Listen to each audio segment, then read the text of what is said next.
Hi అండి. 'Life of Aditya' 68వ భాగం వినండి.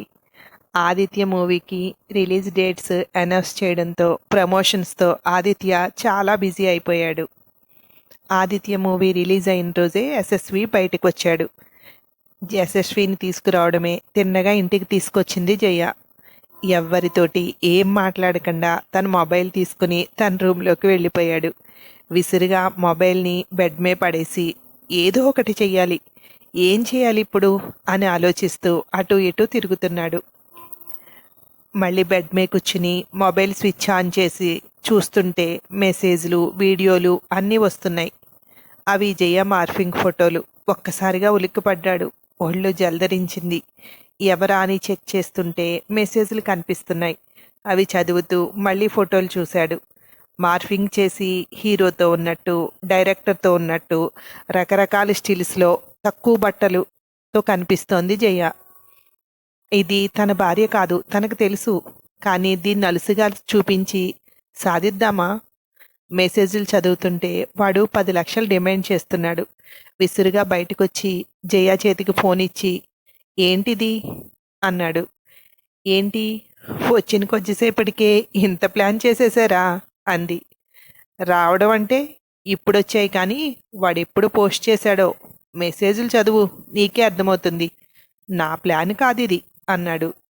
అవన్నీ పైకి స్క్రోల్ చేస్తూ మొత్తం చదివి, ఉండండి ఇప్పుడే వస్తాను అని కార్ కీస్ తీసుకుని బయటికి వెళ్ళిపోయింది. ఎందుకు మీ అమ్మ అలా వెళ్ళిపోయింది?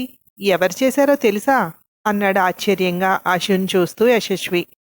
అభయ్ ఫౌండేషన్ ఉంది కదా డాడీ, అక్కడికి వెళ్ళి చెప్తే వాళ్లే తెలుసుకుంటారు, వార్నింగ్ ఇస్తారు, దగ్గరుండి డిలీట్ చేయిస్తారు. ఇంకా వినకపోతే పోలీసుల వరకు వెళ్తారు. అన్నీ వాళ్లే చూసుకుంటారు అంది. మీరే కొట్టాలి వాడి డబ్బా. వాడు ఏం చేసినా నచ్చేస్తుంది అందరికీ. ఏంటో వాడి జాతకం అన్నాడు. చూస్తూ ఉండండి, ఎవరో తెలుసుకుని వస్తుంది అమ్మ అంది. అరగంటలో జయ వచ్చి, రండి నాతో అంది. ఎక్కడికి అని అడగకుండానే కూడా వచ్చి కారు ఎక్కాడు. కారు ఒక ఇంటి ముందు ఆపి తను లోపలికి వెళ్తూ రండి అంది.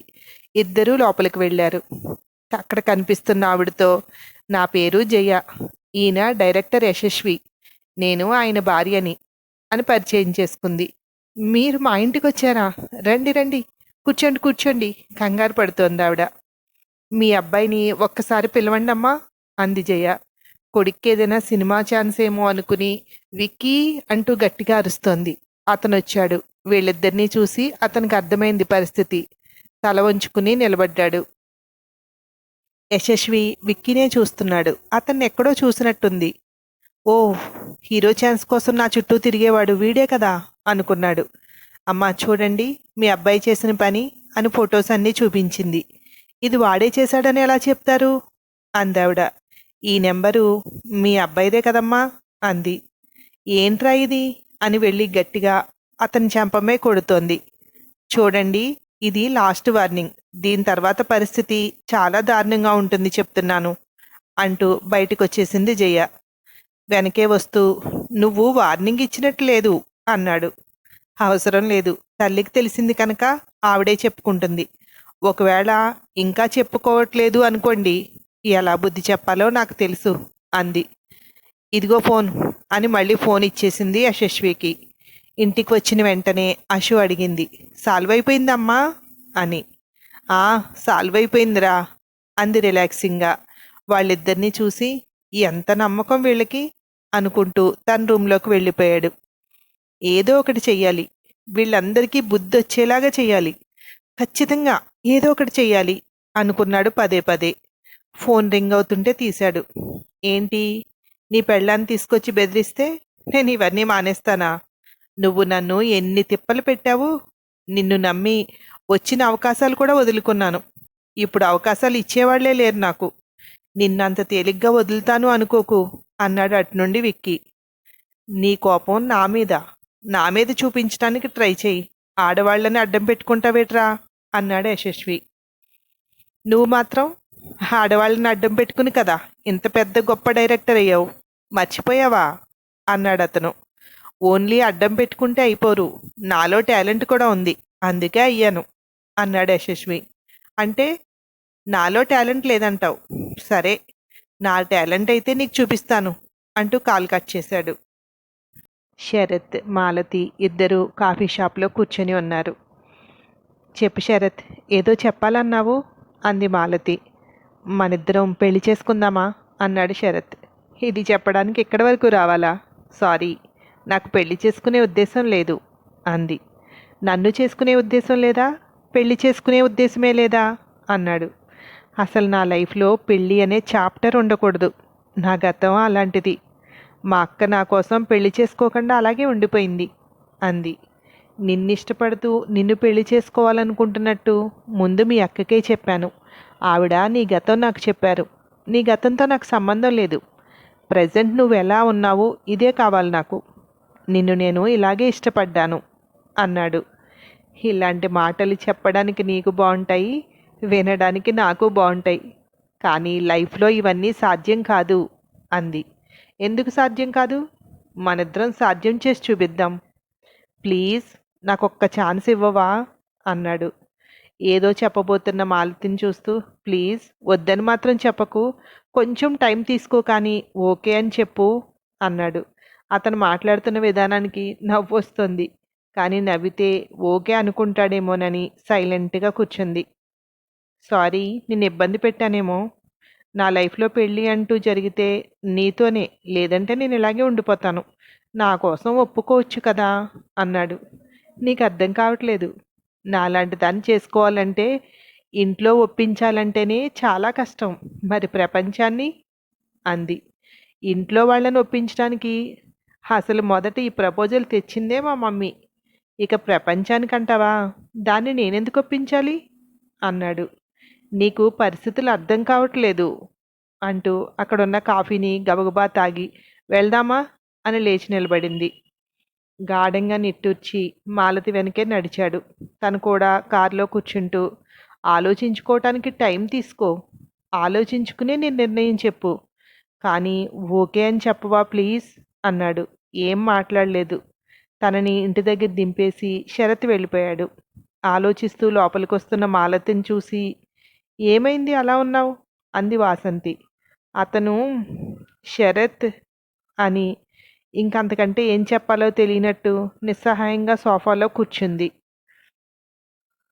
ఎక్కువ ఆలోచించకరా, అబ్బాయి మంచివాడు, నిన్ను చాలా ఇష్టపడుతున్నాడు. నీ గతం నేను మొత్తం చెప్పాను. అయినా నిన్ను ఇష్టపడుతున్నాడు అంది పక్కనే కూర్చుంటూ. కానీ నాకు నువ్వు చేసుకో ఫస్ట్. నీ పెళ్ళయిన తర్వాత అప్పుడు నేను చేసుకుంటాను అంది. పిచ్చిదాన్నా, ఈ వయసులో నాకు పెళ్ళేంటి? నాకు ఇప్పుడు ఎలా ఉందో తెలుసా? నీ పెళ్లి చేసి నీ పిల్లల్ని ఎత్తుకుని ఆడించాలని ఉంది అంది. ఆ, మహా ఖాళీగా ఉన్నావు. కేసులన్నీ నువ్వే చేయలేక అందరికీ అప్పచెప్తున్నావు. ఇప్పుడు నా పిల్లల్ని ఎత్తుకు తిప్పుతావా అంది చిరుకోపంగా. అప్పుడు మొత్తం కేసులన్నీ అందరికీ అప్పచెప్పేసి ఓన్లీ నీ పిల్లల్ని పెంచడం బాధ్యతగా తీసుకుంటాను. ఓకేనా? నేనంతా మాట్లాడాను, వాళ్ళందరికీ ఇష్టమే. నువ్వు అనడమే తరువాయి అంది బొజ్జగిస్తున్నట్టు. కొద్దిసేపు ఆలోచించి, సరే నీ ఇష్టం అని లేచి లోపలికి వెళ్తోంది. నేను చెప్పట్లేదు శరత్కి, నువ్వే ఫోన్ చేసి చెప్పు అంది వాసంతి వెనక నుండి. ఆదిత్య మూవీ రిలీజ్ అయ్యి గ్రాండ్ సక్సెస్ సొంతం చేసుకుంది. అదే రోజు యశస్వికి ఒక ఫోన్ కాల్ వచ్చింది. ఎక్కడికి అని అడుగుతున్న కూతురికి, ఒక గంటలో వస్తా అంటూ బయటికి వెళ్ళిపోయాడు యశస్వి.